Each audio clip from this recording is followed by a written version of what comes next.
ದೇವರಾಜ್ ಅಂತ ಸುಮಾರು 50 ವರ್ಷಗಳಿಂದ ಗಣೇಶೋತ್ಸವವನ್ನು ಮಾಡ್ಕೊಂಬಂದಿದ್ದೀವಿ. ಇವತ್ತು ನಮ್ಮ ಊರಿನಲ್ಲಿ ರಂಗೋಲಿ ಸ್ಪರ್ಧೆಯನ್ನು ಏರ್ಪಡಿಸಿದ್ವಿ ಪ್ರತಿ ವರ್ಷದಂತೆ. ಅದರಲ್ಲಿ ಒಂದು 200 ಜನ ಭಾಗವಹಿಸಿದ್ದಾರೆ. ತುಂಬ ಚೆನ್ನಾಗಿ ಕಲರ್ಫುಲ್ಲಾಗಿ ಮಾಡಿದ್ದಾರೆ. ಅವರಿಗೆಲ್ಲ ಬಹುಮಾನವನ್ನು ಏರ್ಪಡಿಸಿದ್ದೇವೆ. ಫಸ್ಟು, ಸೆಕೆಂಡು, ಥರ್ಡ್ ಅಂತ. ಹಾಗೂ ಸಮಾಧಾನ ಯಾರನ್ನೂ ಬೇಜಾರು ಮಾಡ್ಕೋಬಾರ್ದು ಅಂತ ಸಮಾಧಾನ ಬಹುಮಾನವನ್ನು ಏರ್ಪಡಿಸಿದ್ದೇವೆ. ಹಾಗೆ ಈ ಎಲ್ಲರೂ ನಮ್ಮ ಸ್ನೇಹಿತರು ನಮ್ಮ ಗಣೇಶೋತ್ಸವಕ್ಕೆ ತುಂಬ ನಮ್ಮೆಲ್ಲರಿಗೂ ಸಹಾಯ ಮಾಡಿದ್ದಾರೆ. ಇದಕ್ಕೆ ನಾನು ಎಷ್ಟು ಹೇಳಿದ್ರು ಅವ್ರಿಗೆ ಥ್ಯಾಂಕ್ಸು ಸಲ್ಲೋದು.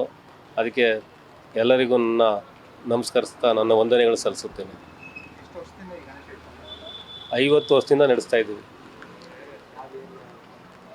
ಅಲ್ಗೇವನಹಳ್ಳಿಯ ಡಾಕ್ಟರ್ BR ಅಂಬೇಡ್ಕರ್ ಸಂಘದ ವತಿಯಿಂದ ಹಾಗೂ ನಮ್ಮ ಈ ರಾಜೇಶ್ವರ 160 ವಾರ್ಡಿನ ಮಂಜಣ್ಣನವರು ಕೌನ್ಸಿಲರ್ ಆಗಿದ್ದರು. ಅವಾಗಿಂದನೂ ನಾವು ಅವರ ನೇತೃತ್ವದಲ್ಲಿ ನಡೆಸ್ಕೊಂಡು ಬರ್ತಾ ಇದ್ದೇನೆ.